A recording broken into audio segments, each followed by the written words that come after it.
وارحمنا وانفعنا بما علمتنا وزدنا علما يا رب العالمين. اللهم إنا نعوذ بك من قلب لا يخشع ومن علم لا ينفع ومن نفس لا تشبع ومن دعوة لا يستجاب لها.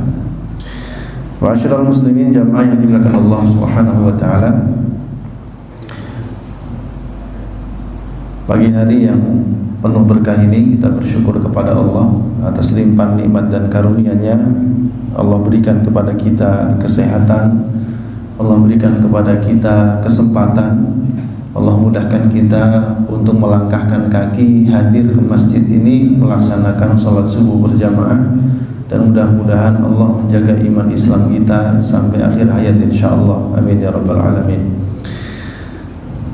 Pagi hari ini kembali kita akan melanjutkan tentang kisah Nabi Musa alaihi salam. Dan Al-Quran itu merupakan kitab yang terbaik, dan kisah yang disampaikan juga kisah yang terbaik. Karena kisah-kisah Al-Quran ini mengandung banyak sekali hikmah dan pelajaran yang amat sangat bermanfaat bagi kehidupan kita. Karena itu siapapun yang mempelajari kisah-kisah di dalam Al-Quran, insya Allah dia akan mendapatkan banyak keberkahan, banyak manfaat yang berguna bagi kehidupannya. Jamaah rahimakumullah, pada kesempatan tahun lalu ya Pak ya, kita membahas terakhir bulan Desember kemarin tentang Nabi Musa yang tanpa kesengajaan ketika membela salah satu dari Bani Israel yang sedang bertengkar dengan orang Kipti asli Mesir, maka Nabi Musa memukul lelaki itu dan ternyata mati. Ya, sekali pukul mati. Ya, menunjukkan bahwa Nabi Musa ini memang seorang pemuda yang amat sangat kuat fisiknya, sehingga sekali pukul mati. Nah, lalu kemudian kondisi ini membuat Nabi Musa alaihissalam menjadi khawatir, ya, menjadi takut. Dan ini merupakan rasa takut yang wajar yang muncul di dalam hati manusia karena memang merasa bersalah. Orang yang merasa bersalah itu pasti muncul rasa takut dalam hatinya. Nah, Nabi Musa alaihissalam kemudian mengakui kesalahan itu dan memohon ampunan kepada Allah Subhanahu wa taala. Lalu beliau bertaubat, Rabbi inni zalamtu nafsi faghfirli. Tuhanku, sesungguhnya aku telah menzalimi diriku sendiri, maka ampunilah aku. Ketika penyesalan dan keinginan untuk bertaubat ini muncul dari dalam hati yang jujur, hati yang tulus, maka Allah pun kemudian menyambut permohonan ampunan ini dengan menjawab faghfaralah, maka Allah pun mengampuni Nabi Musa. Innahu huwal ghafurur rahim, karena Allah itu Maha Pengampun lagi Maha Penyayang. Dan tidak hanya itu, karena kita mengetahui syarat taubat itu adalah selain menyesal, lalu kemudian berlepas diri dari perbuatan dosa itu, dan yang ketiga adalah bertekad untuk tidak mengulangi, bertekad untuk tidak lagi berbuat zalim. Maka Nabi Musa juga bertekad menyampaikan tekadnya kepada Allah, Rabbi bima an'amta alayya falan akuna zahiran lil mujrimin. Wahai Tuhanku, dengan apa yang telah Engkau karuniakan kepadaku, dengan kenikmatan yang telah Engkau karuniakan kepadaku, berupa apa? Kekuatan fisik. Ya Allah, baru tahu ternyata tangan saya kuat. Ya. Dengan kenikmatan yang Engkau berikan ini, ya Allah, falan akuna zahiran lil mujrimin, maka aku tidak akan menjadi penolong bagi orang-orang yang jahat. Jadi beliau berjanji, beliau bertekad kepada Allah untuk tidak menggunakan kekuatannya untuk membantu dan menolong orang-orang yang jahat. Nah, ini salah satu bentuk syukur kepada Allah, diberikan nikmat dan bertekad tidak digunakan untuk kejahatan atau membantu orang yang berbuat jahat. Nah, ma'asyiral muslimin jamaah rahimakumullah, tentu kesalahan membunuh seseorang ini bukan kesalahan biasa. Meskipun Nabi Musa merupakan anak angkatnya Fir'aun, tetapi kan dia beda suku. Ya. Kalau Nabi Musa itu adalah Bani Israel, ya, keturunan Bani Israel, sementara Fir'aun dan juga lelaki yang dipukul tadi sampai mati itu adalah orang asli Mesir yang disebut orang Kipti. Dan sudah kita ketahui bahwa Fir'aun itu lebih mengunggulkan bangsanya dan merendahkan Bani Israel. Karenanya kesalahan dari Bani Israel sekecil apapun menjadi besar. Ini yang membuat kemudian juga Nabi Musa merasa khawatir. Maka disebutkan di dalam Al-Qasas ayat 18, fa asbaha fil madinati khaifan yataraqqab. Maka Nabi Musa itu setelah berlalu 1 hari 1 malam, beliau merasakan rasa takut dan khawatir. Khaifan, takut, yataraqqab, dan waspada. Yataraqqab itu mengawas-ngawasi, khawatir kalau ada orang-orang yang akan menangkapnya, ada orang-orang yang hendak membalaskan dendam dari orang yang telah tidak sengaja beliau bunuh. Nah, di sini jamaah rahimahullah menunjukkan Nabi Musa itu meskipun telah bertaubat, beliau merasakan penyesalan atas perbuatannya, ya, dan beliau merasakan takut, kegelisahan, karena memang itulah tabiat sebuah kesalahan, ya. Orang beriman itu kalau dia berbuat kesalahan pasti muncul gelisah dalam hatinya. Karenanya Rasul mendefinisikan al-ithmu ma haka fi sadrika wa karihta an yattali'a alaihin nas. Yang disebut dosa itu sesuatu yang mengganggu, menggelisahkan hati, dan kamu tidak suka kalau orang lain mengetahuinya. Itu namanya dosa, menggelisahkan. Nah, di sini jamaah rahimakumullah, Nabi Musa alaihissalam merasakan kegelisahan atas kesalahan yang dia lakukan, dan beliau amat sangat berhati-hati dan waspada, memperhatikan setiap gerak-gerik orang di sekitarnya, ya, karena beliau mengkhawatirkan akan ada gerakan balas dendam yang dilakukan kepada beliau. Tetapi apa yang terjadi? Ternyata orang yang kemarin ditolong, ya, ini kasusnya belum ketahuan, tidak ada yang tahu siapa yang membunuh gitu ya. Yang ditolong juga tidak mengungkapkan. Nah, keesokan harinya orang yang kemarin ditolong sama-sama Bani Israel, ternyata dia bikin ulah lagi, berantem lagi sama orang Kipti. Ya. Fa idzal ladzi istansarahu bil amsi yastasrikhu. Tiba-tiba orang yang kemarin minta tolong kepada Nabi Musa, dia berteriak minta tolong lagi. Karena apa? Berantem lagi. Ya. Lalu kemudian Nabi Musa alaihissalam mengatakan, qala lahu Musa innaka laghawiyyun mubin. Nabi Musa berkata kepadanya, kamu ini orang yang jahat, kamu ini orang yang sesat. Kemarin sudah ditolong, ya, membuat saya menjadikan bersalah karena kemudian pukulan saya membunuh seseorang, ya. Sekarang bikin ulah lagi, minta tolong lagi, ya. Apa katanya Pak?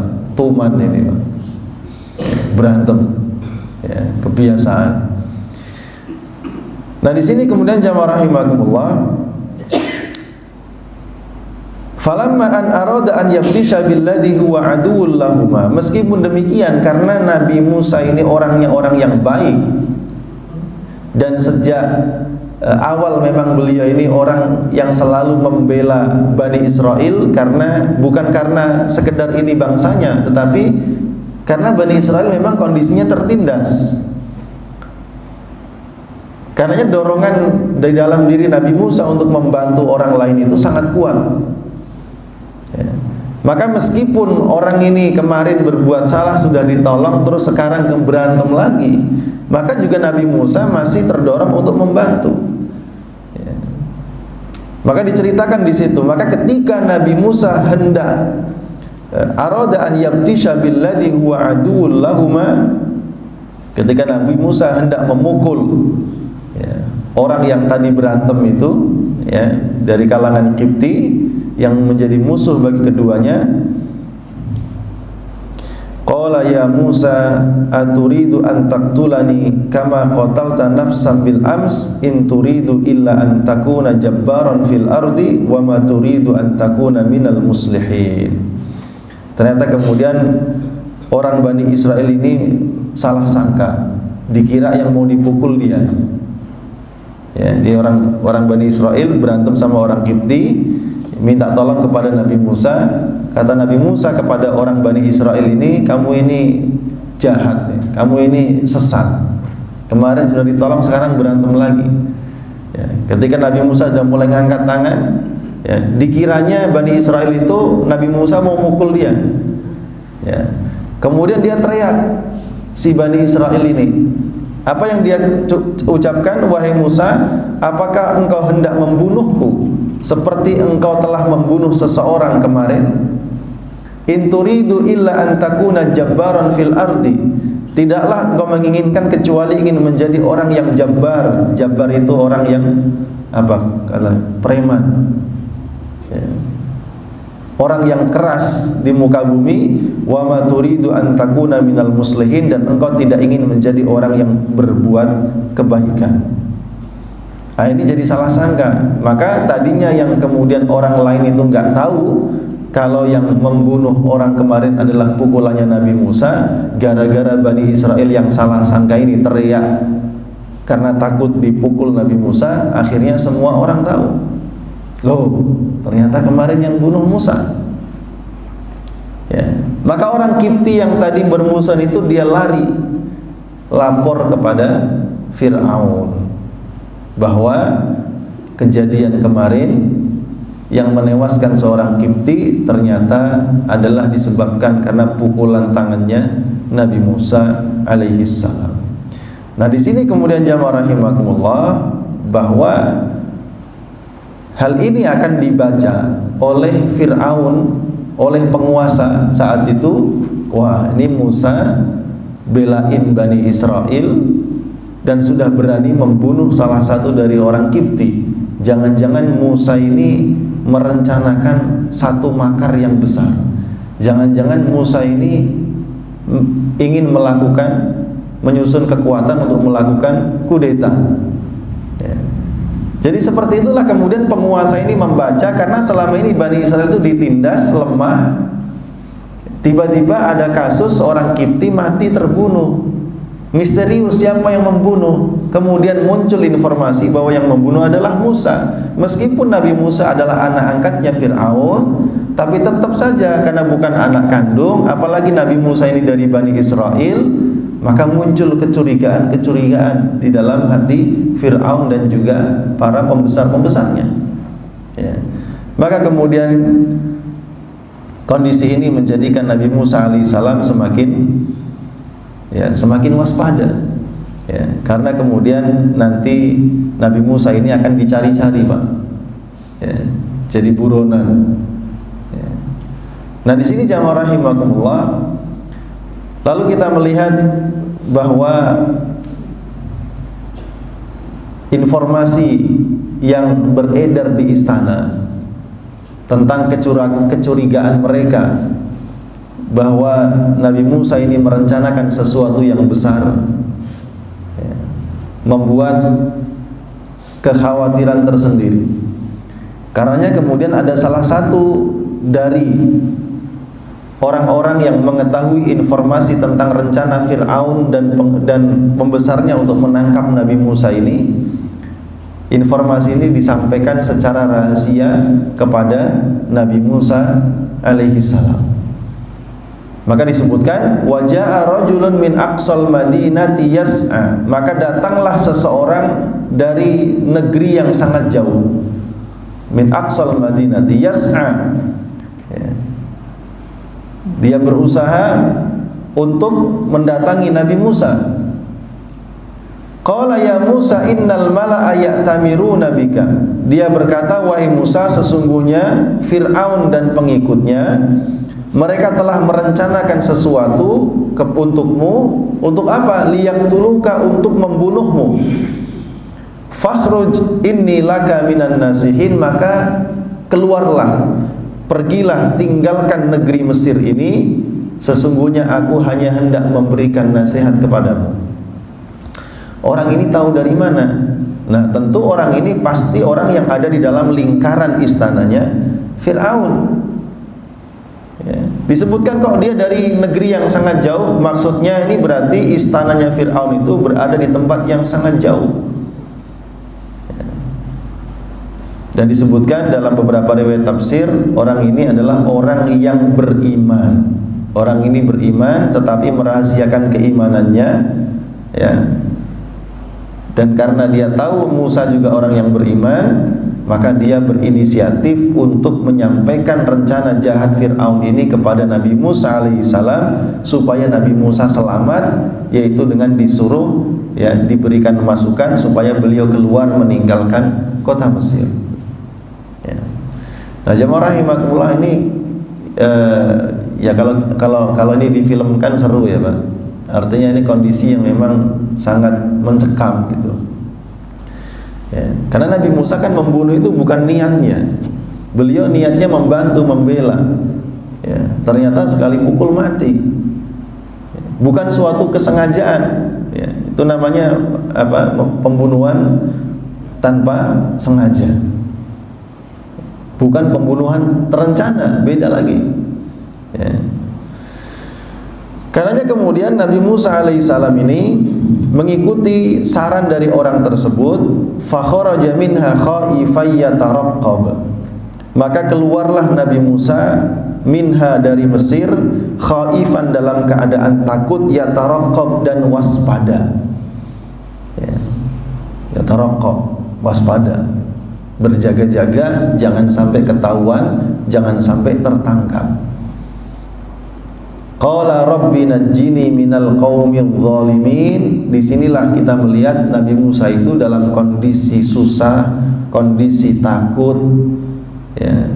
Beliau selalu menyandarkan urusannya kepada Allah Subhanahu wa ta'ala. Maka beliau berdoa, Rabbi, wahai Tuhanku, najjini, selamatkanlah aku, minal qaumidz zalimin, dari orang-orang yang zalim. Nabi Musa meminta kepada Allah supaya diselamatkan dari orang-orang yang zalim. Siapa yang zalim itu? Fir'aun dan pengikutnya. Karena tabiat penguasa yang zalim itu, kalau ada kesalahan sedikit saja dari rakyatnya, apalagi mengarah kepada hal-hal yang paling tidak dia suka, yang mengancam kekuasaannya atau yang mengganggu kekuasaannya, maka dia akan gunakan segala cara untuk menghilangkan gangguan tersebut, meskipun harus menghilangkan nyawa seseorang. Nah, ini tabiat kezaliman kalau dia berada pada tangan penguasa. Ya, karenanya memang kita ini harus terus berdoa, Pak. Itu senjata utama kita, supaya kita ini diberikan penguasa yang adil, Pak. Penguasa yang saleh, penguasa yang takut kepada Allah, penguasa yang sayang kepada kita sebagai rakyatnya, penguasa yang memiliki tekad untuk memberikan keadilan kepada seluruh rakyatnya. Kita perlu berdoa. Kenapa? Ya, sandaran kita hanya kepada Allah. Kita nggak tahu siapa kelak yang akan berkuasa. Ya. Semua orang mungkin punya pilihan masing-masing, merasa ini yang terbaik, ini yang terbaik, ini yang terbaik. Tapi kan itu pikiran kita. Pikiran kita itu ya hanya hari ini, tidak menjangkau masa depan. Masa depan itu hal yang gaib. Yang gaib itu yang tahu hanya Allah. Karena itu kita perlu meminta kepada Allah, ya Allah, ya, pastikan hatiku, ya, dan hati kaum muslimin dan bangsa Indonesia ini engkau condongkan hatinya untuk memilih seseorang yang engkau ridhoi, dan angkatlah untuk menjadi pemimpin negeri ini orang-orang yang soleh, orang yang soleh yang takut kepadamu dan memiliki tekad yang kuat untuk memberikan keadilan. Itu yang paling penting. Lalu kita berikhtiar. Apa ikhtiarnya? Besok 14 Februari ya. Ikhtiar maksimalnya 14 Februari. Tapi sebelum 14 Februari ngapain? Kita amati sekarang. Oh, yang ini kayak gini modelnya. Oh, begini kalau kerja caranya. Oh, orangnya begini. Dari sekarang ikhtiarnya kita mencari tahu tentang kebaikan-kebaikannya. Kita cari juga kekurangannya apa, dibandingkan. Ya, oh ternyata setelah dibanding-bandingkan ini sepertinya yang lebih baik. Nah, itu ikhtiar kita, nanti kita pilih. Ya. Kenapa kemudian kita perlu demikian? Ya karena tadi, kalau kemudian yang memegang kekuasaan itu orang yang baik, orang yang soleh, maka maslahat dan kebaikannya akan dirasakan oleh seluruh bangsa Indonesia. Tapi sebaliknya, kalau yang memegang kekuasaan adalah orang yang zalim, ya, maka yang dipikirkan hanya untuk kepentingan dirinya, kepentingan keluarganya, kepentingan kelompoknya, meskipun harus mengorbankan yang lain. Ya, ini selingan aja. Ya. Jadi jamaah rahimakumullah, demikianlah kemudian Nabi Musa alaihissalam, beliau keluar meninggalkan Mesir dengan kewaspadaan dan menyandarkan urusannya kepada Allah Subhanahu wa taala agar diselamatkan dari orang-orang yang zalim. Walamma tawajjaha tilqa'a Madyan, maka beliau pergi menuju ke arah Madian. Qala asa rabbi ayyahdiyani sawa'as sabil. Beliau pergi menuju arah Madian, keluar tanpa membawa teman, artinya tidak ada penunjuk jalan. Keluar dari Mesir tanpa bekal, kecuali hanya baju yang menempel di badan. Sementara kita belum pernah mendengar Nabi Musa itu punya pengalaman keluar Mesir. Ya, ibaratnya orang dari kampung nekat merantau, Pak, ke kota, nggak punya saudara, nggak punya teman, nggak punya kenalan, nggak punya bekal. Kira-kira gimana itu?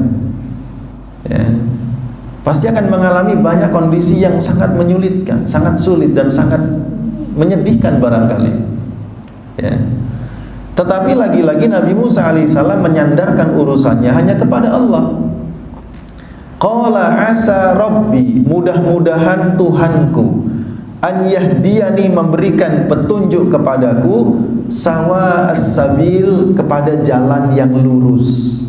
Mudah-mudahan ya, Allah menunjukkan aku, mengarahkan kakiku ya, kepada jalan yang lurus. Bukan sekedar minta ditunjukkan jalan, tapi ditunjukkan jalan yang lurus ya. Artinya jalan kebaikan. Ini yang diminta oleh Nabi Musa alaihissalam, karena Madian ini wilayah yang sangat jauh ya. Madian itu wilayah yang sangat jauh ya. Berapa jauhnya? Jauh sekali ya, sangat jauh sekali. Mengapa demikian? Ya karena dia keluar dari Mesir ya, sampai kemudian mendekati perbatasan wilayah negara yang lain. Nah, itu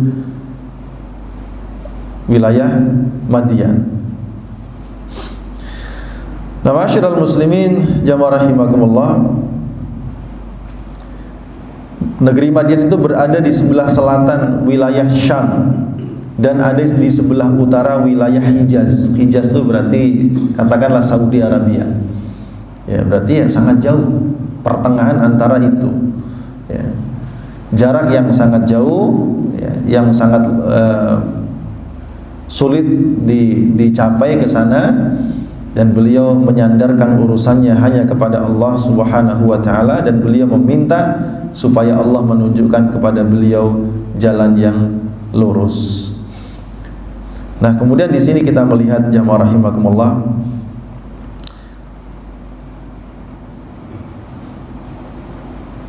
wa yabdu anna Musa alaihi salam ya'rifu wijhatahu qabla an yakhruj wa yabdu annahu kana yatawaqqa mithla hadzal yawm fa kana qad darasa wa 'adda al-ihtimalat wa haddada wijhatal khuruj tamaman kama sana'a as-sahabatu fi hijratil habasyah.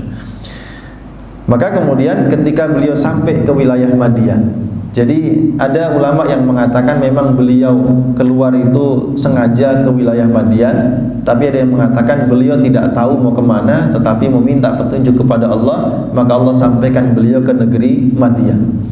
Madian ini negeri mana? Madian itu negeri tempat Nabi Syuaib, ya, tempatnya Nabi Syuaib. Ya, tetapi Nabi Syuaibnya sudah lama nggak ada, sudah wafat, karena kan ini jarak yang sangat jauh. Ya, walaupun ada sebagian ulama mengatakan nanti beliau ketemu 2 orang perempuan, sebagian ulama mengatakan 2 orang perempuan ini adalah putrinya Nabi Syuaib. Tapi pendapat yang lebih kuat mengatakan bukan, karena antara Nabi Syuaib dengan Nabi Musa itu jaraknya sangat jauh, beberapa tahun gitu. Jadi tidak mungkin itu putrinya Nabi Syuaib. Tapi kalau negerinya Madian betul, negerinya Nabi Syuaib alaihi salam. Nah, jamaah rahimakumullah, walamma warada ma'a Madian, ketika beliau telah sampai ke negeri Madian dan berada di sumber perairan, wajada alaihi ummatan minan nas, beliau menemukan sekelompok manusia yasquna, yaitu mengambil air untuk memberikan minuman kepada binatang-binatang ternak mereka. Wa wajada min dunihim, dan beliau Nabi Musa menemukan, ya, dari jarak yang agak jauh dari para lelaki yang berdesak-desakan mengambil air minum itu, terdapat 2 orang perempuan yang sedang menjaga dan menghalau kambing-kambingnya. Ya, jadi beliau sampai ke Madian, di sumber mata air ada orang lagi berdesak-desakan mengambil air untuk diberikan kepada binatang-binatang gembalaannya, kambing-kambingnya. Agak jauh dari situ ada 2 orang perempuan menjauh dari laki-laki, ya, berdua ini, dan sedang menjaga dan menghalau kambing-kambingnya. Qala ma khatbukuma, maka Nabi Musa kemudian bertanya, ma khatbukuma, ya, apa yang sedang kalian lakukan? Qala la nasqi hatta yusdirar ri'a'u wa abuna syaikhun kabir. Mereka berdua berkata, kami tidak akan memberikan minuman kepada kambing-kambing kami sampai para penggembala itu selesai dari mengambil airnya. Wa abuna, sedangkan ayah kami syaikhun kabir, adalah seorang lelaki yang telah tua renta. Jadi jamaah rahimahullah, kita melihat di sini, ya, Nabi Musa alaihissalam ini karena memang dasarnya orang baik gitu ya, ngelihat kondisi begitu tuh nggak tega. Ada perempuan, ya, pengen ngasih minum kepada kambingnya, nggak berani berdesak-desakan dengan kaum lelaki. Ini menurut para ulama inilah fitrah yang benar gitu. Fitrah yang benar itu apa? Perempuan itu kalau fitrahnya masih bersih, dia tuh nggak suka berdesak-desakan bareng laki-laki, nggak nyaman. Kan aslinya begitu ya Pak, bener kan? Zaman sekarang aja yang kemudian udah nggak ada lagi, ya.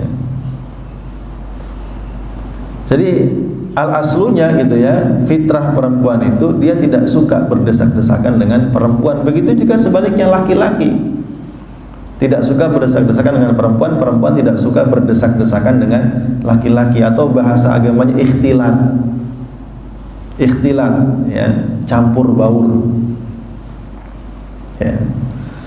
Nah, di sini kita melihat 2 orang perempuan ini adik kakak.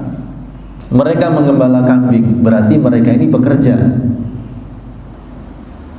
Berarti perempuan itu boleh bekerja, boleh bekerja. Tetapi kondisinya seperti apa dulu? Kita lihat bahwa Dia memberikan alasan kenapa mereka berdua ini menggembalakan kambing. Dia sebutkan alasannya adalah wa abuna syaikhun kabir, karena ayahku sudah sangat tua.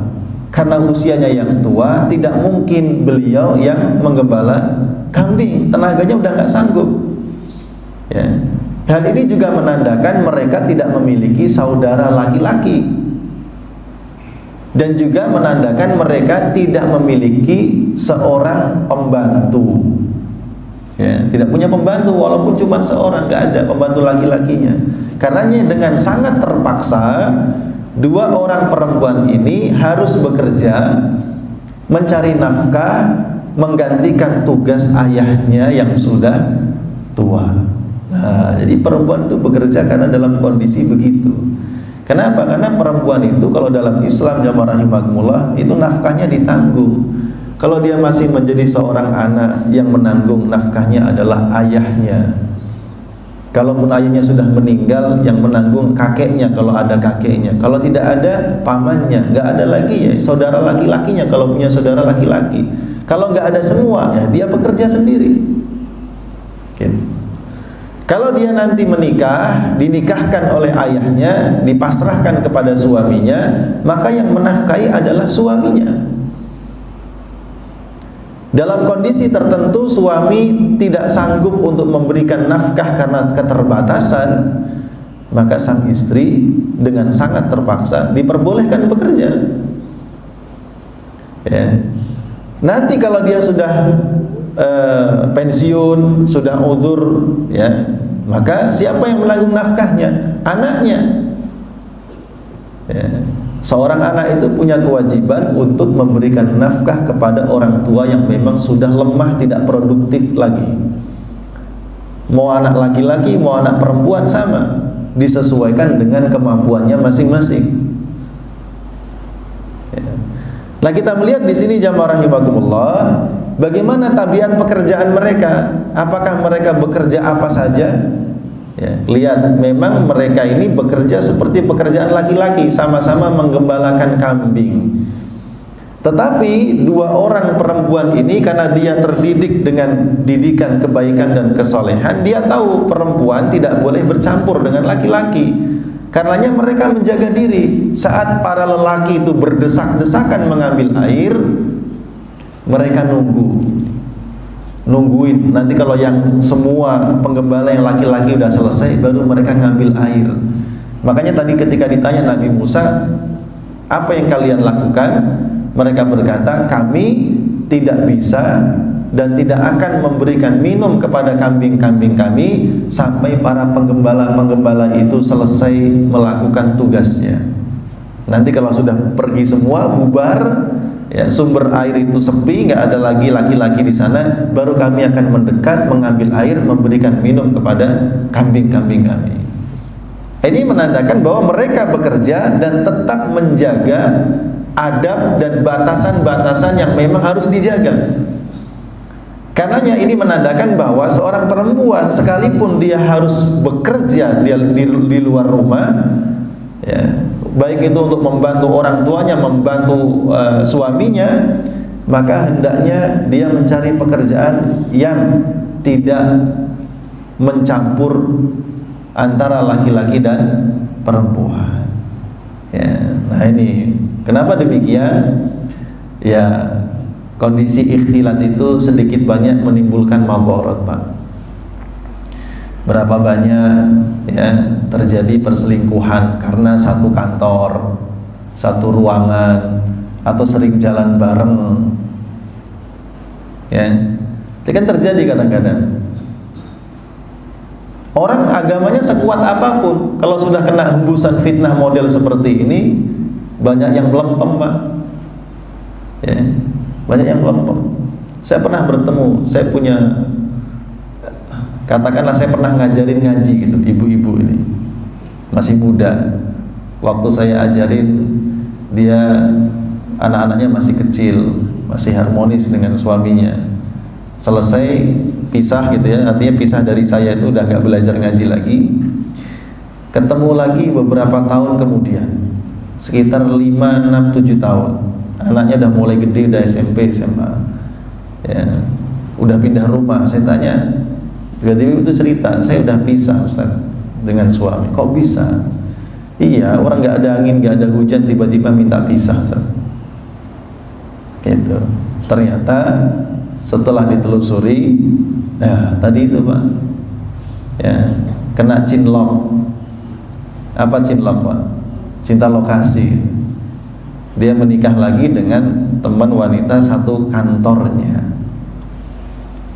Ya, dia memang tidak ada konflik dalam rumah tangganya. Suaminya memang meminta untuk pisah baik-baik, nggak ada masalah. Ya, tetapi ini kan menandakan bahwa ya, pekerjaan yang bercampur antara laki-laki dan perempuan ini rentan menimbulkan fitnah. Ya. Nah, kakak kita melihat di sini Allah Subhanahu wa taala ingin menunjukkan kepada kita tentang sifat iffah. Iffah itu artinya sifat menjaga diri. Ya. Jadi dua orang perempuan tadi itu sebagai perempuan yang salehah, mereka menjaga kehormatan dirinya dengan sifat iffah. Dari mana sifat iffah itu kita lihat? Kita bisa melihat bagaimana mereka membalas percakapan Nabi Musa alaihissalam. Nabi Musa bertanya dengan kalimat yang singkat, ma khatbukuma, apa urusan kalian berdua? Mereka bilang, kami tidak akan memberikan minum kepada kambing kami kecuali orang itu sudah bubar. Sifat iffah itu muncul dari percakapan yang ringkas. Jadi laki-laki perempuan yang bukan mahram, tidak ada hubungan apapun, ya, ajnabi, orang asing gitu ya. Ketika dia berbicara dengan orang asing, maka berbicara dengan mempersingkat pembicaraan. Jadi nggak perlu banyak basa-basi, ya. Tidak perlu banyak basa-basi, ya, to the point aja. Apa urusan kalian? Nabi Musa juga iffah sama. Perempuan tadi juga iffah, mengatakan dengan kalimat yang ringkas. Ya. Kemudian juga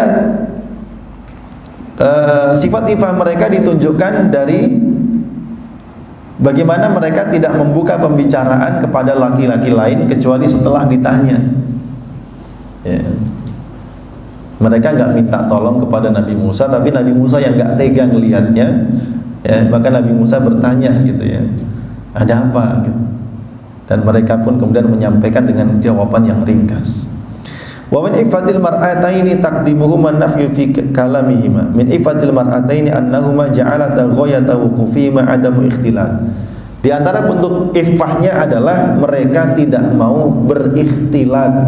Ikhtilat itu apa? Ikhtilat itu campur baur tadi, sehingga menyebabkan kemudian sentuhan dan lain sebagainya, itu yang dihindari.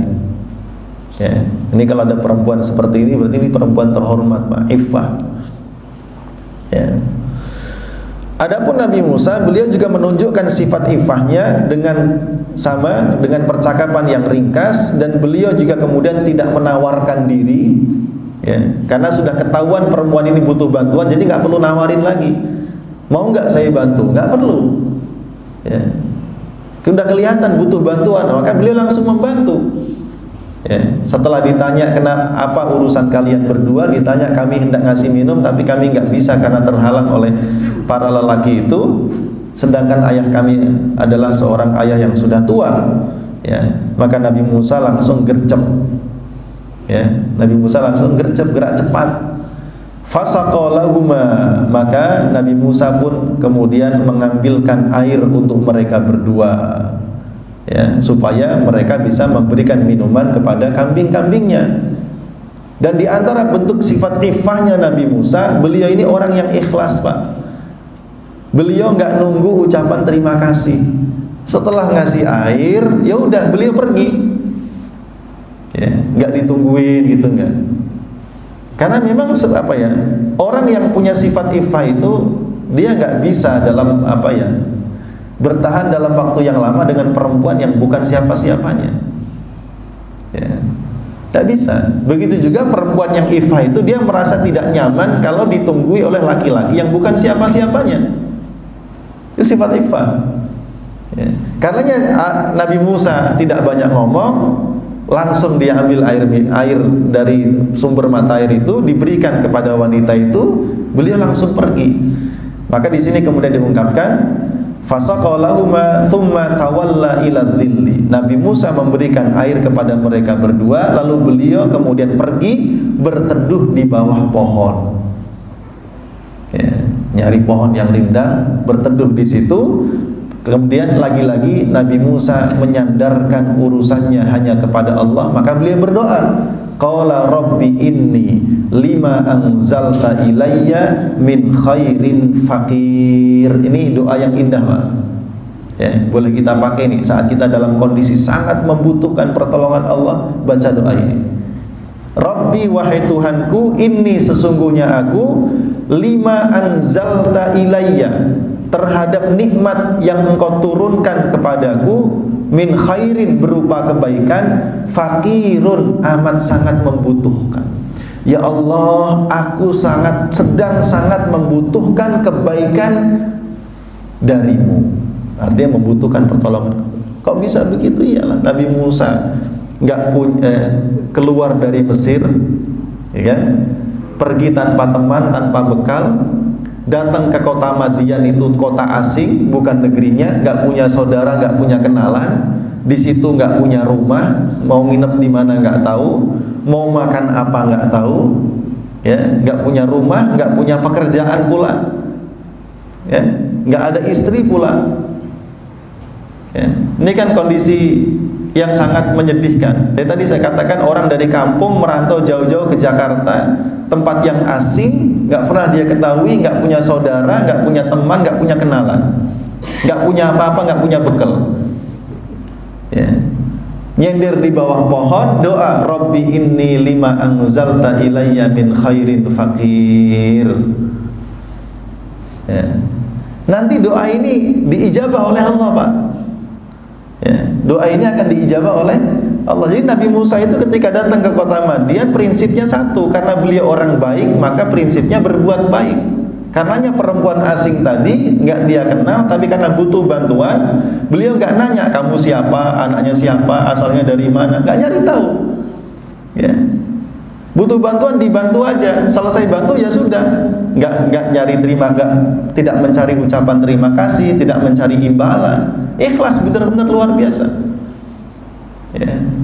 Karenanya nanti Allah akan memberikan balasan, jawaban terhadap doanya Nabi Musa ini dikarenakan kebaikan Nabi Musa.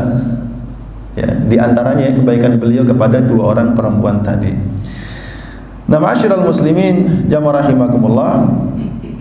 Ya, ini doa yang indah, ini tolong dihafalkan nih. Rabbi inni lima anzalta ilayya min khairin faqir, terdapat dalam surah Al-Qasas ayat ke-24. Rabbi inni lima anzalta ilayya min khairin faqir. Ya. Maka di ayat berikutnya, ayat ke-25, ya, ini faja'atu ihdahuma tamshi 'ala istihya'in qalat inna abi yad'uka liyajziyaka ajra ma saqaita lana. Faja'atu, maka datanglah kepada Nabi Musa ihdahuma, salah satu dari dua orang perempuan tadi. Tamshi 'ala istihya'in, dia berjalan dengan rasa malu. Nah, tabiat perempuan itu malu. Ya, tabiat perempuan itu pemalu. Bahkan Rasul pun pemalu. Sahabat Nabi yang paling pemalu Utsman bin Affan. Ya. Sampai Rasul bilang malaikat pun malu kepada Utsman. Malaikat pun malu kepada Utsman. Karena Utsman ini orangnya sangat menjaga kehormatan diri, Pak. Rasul lagi di rumah duduk, pahanya tersingkap. Paha tersingkap. Datang Abu Bakar, ini yang menjadi saksi Aisyah istrinya. Datang Abu Bakar, pahanya nggak ditutup. Datang Umar, pahanya nggak ditutup. Begitu datang Utsman, Nabi langsung cepat-cepat nutup. Aisyah penasaran, kok Nabi sikapnya beda. Ya, setelah ketiganya pulang, Aisyah nanya, ya Rasul, kenapa ketika yang datang Utsman tiba-tiba engkau buru-buru menutup? Paham. Rasul mengatakan iya, ya, karena malaikat saja itu malu kepada Utsman. Masa saya nggak malu? Saking begitu luar biasanya pribadi Utsman bin Affan. Nah, itu juga perempuan lebih pemalu dari laki-laki. Ya. Maka kita lihat di sini nih, ini perempuan yang salihah. Salah satu dari keduanya mendatangi Nabi Musa dan berjalan dengan malu-malu, bukan malu-maluin nih. Ya. Malu-malu itu artinya ya, kan ada jalan yang dibuat-buat yang menggoda laki-laki, itu ada. Itu jelas itu cara jalan yang dilarang, tidak boleh. Pokoknya model sikap apapun yang bisa membangkitkan hasrat laki-laki itu tidak boleh, mau gaya apapun. Ya. Ini maksudnya adalah dengan rasa malu yang baik. Qalat, kemudian dia berkata, inna abi yad'uka, sesungguhnya ayahku memanggilmu, liyajziyaka, untuk memberikan balasan atas budi baikmu, telah memberikan bantuan, yaitu mengambilkan air untuk kami. Ya. Orang baik akan membalas kebaikan orang lain dengan kebaikan, balas budi. Orang baik membalas kebaikan orang lain dengan kebaikan. Falamma ja'ahu wa qassa 'alaihil qasas, maka ketika Nabi Musa itu mengikuti, ya, Nabi Musa menyanggupi undangan itu, memenuhi. Ya. Nah, di dalam kisah yang lain, kan ini jalan dari tempat duduknya Nabi Musa ini ke rumah si perempuan itu. Maka yang jalan duluan itu adalah Nabi Musa, Pak. Perempuannya di belakang. Ini adab jalan juga begitu. Yang jalan duluan itu laki-laki, baru perempuan. Karena kalau yang jalan duluan perempuan, yang belakang laki-laki, bahaya. Ya, nanti matanya nggak bisa dijaga. Paham maksudnya ya? Jadi biarkan laki-laki duluan, perempuan biarin di belakang, lebih aman. Ya. Nanti kalau tiba-tiba hilang, ada yang nyulik, gimana Ustaz? Enggak, insya Allah. Kalau diculik teriak nanti. Adabnya begitu. Jadi laki-laki jalan di depan, baru kemudian perempuan. Kemudian ketika sampai di rumahnya dan ditemuinya ayah dari dua orang perempuan tadi, wa qassa 'alaihil qasas, maka Nabi Musa menceritakan riwayatnya kok bisa sampai kematian itu gimana. Maka cerita begini, saya nggak sengaja bunuh orang dan seterusnya. Ya. Maka ayah dari perempuan tadi itu berkata, la takhaf, janganlah kamu khawatir, jangan takut. Najauta minal qaumidz zalimin, kamu telah selamat dari orang yang zalim. Nah, berarti doa yang pertama tadi, Rabbi najjini minal qaumidz zalimin, dikabulkan oleh Allah. Allah selamatkan Nabi Musa dari orang zalim. Lihat ya, jadi siapapun yang menyandarkan urusannya kepada Allah tidak akan kecewa. Siapapun yang menyandarkan segala urusannya kepada Allah tidak akan rugi. Ini yang dicontohkan oleh Nabi Musa alaihi salam. Nah, kemudian jamaah rahimakumullah, Nabi Musa alaihi salam, ya, setelah menceritakan hal itu,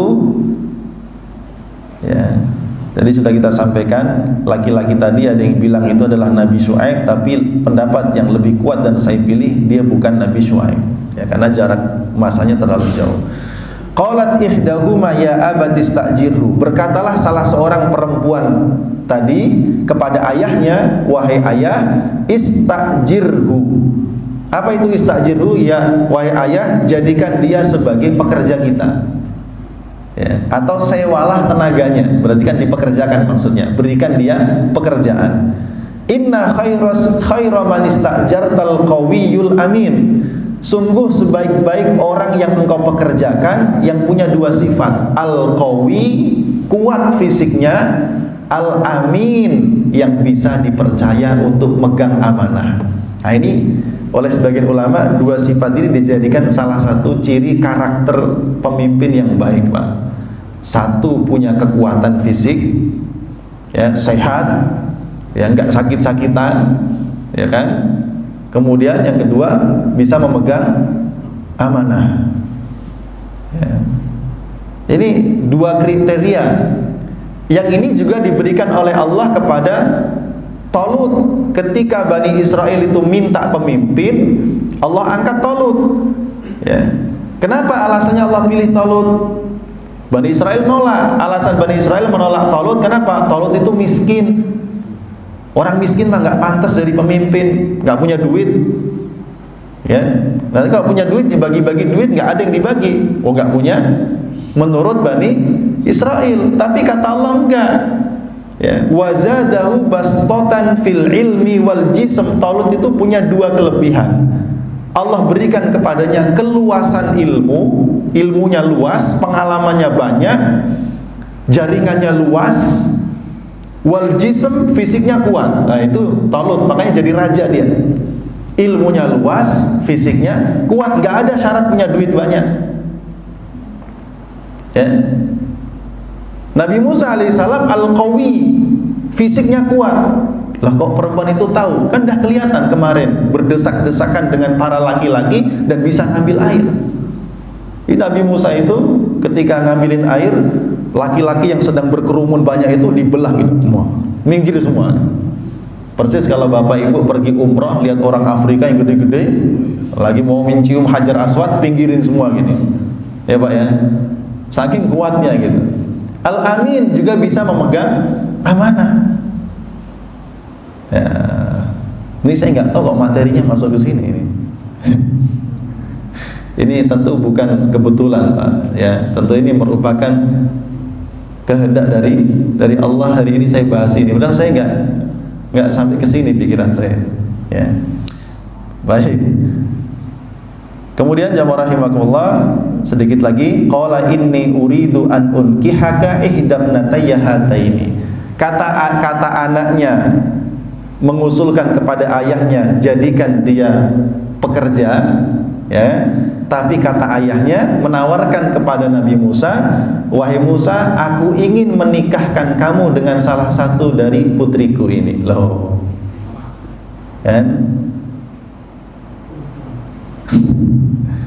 Apa maharnya? Ala anta juroni thamaniyah hijat. Maharnya engkau menggembalakan kambing selama 8 tahun. Itu maharnya. Wa in fa in atmamta asyran famin indik. Kalau kamu mau menyempurnakan 10 tahun, maka itu lebih baik, tapi terserah kamu. Wa ma uridu an asyqa 'alaika, aku tidak ingin mempersulit dan memperberatkan dirimu. Satajiduni insyaallah minas shalihin, engkau akan menemukan aku, maksudnya aku itu bapaknya tadi, engkau akan menemukan aku termasuk orang yang soleh. Aku ini mertua yang soleh. Kira-kira begitu. Lihat jamaah rahimakumullah, Nabi Musa datang dari Mesir nggak bawa apa-apa, nggak punya apa-apa, nggak punya rumah, nggak punya istri, nggak punya pekerjaan. Ya, dia berbuat baik kepada dua wanita tadi dengan ikhlas, lalu dia menyandarkan dirinya di bawah pohon dan berdoa, Rabbi inni lima anzalta ilayya min khairin faqir. Ya, butuh waktu berapa lama doa itu dikabulkan? Nggak sampai sehari semalam. Dipanggil Nabi Musa ke rumah, langsung dapat rumah, dapat istri, dapat kerjaan. Ya. Makanya amalkan doa ini, Rabbi inni lima anzalta ilayya min khairin faqir. Berkah nih buat anak muda ini. Ayat kedua tadi yang doanya ayat 24. Ya. Surat Al-Qasas. Ya. Baik jamaah rahimakumullah, jadi inilah berkah bagaimana Nabi Musa itu menyandarkan segala urusannya kepada Allah Subhanahu wa ta'ala. Beliau diselamatkan dari orang-orang yang zalim. Beliau ditunjukkan jalan yang lurus hingga sampai negeri Madian.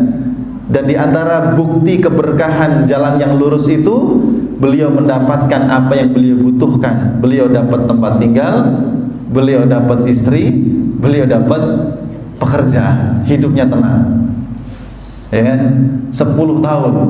Ya, maharnya kok berat amat 10 tahun. Ya, zaman dulu begitu. Dulu kita pernah membahas tentang kisah Nabi Yakub juga begitu. Nabi Yakub dinikahkan dengan putri pamannya dengan mahar menggembalakan kambing 8 sampai 10 tahun. Ya.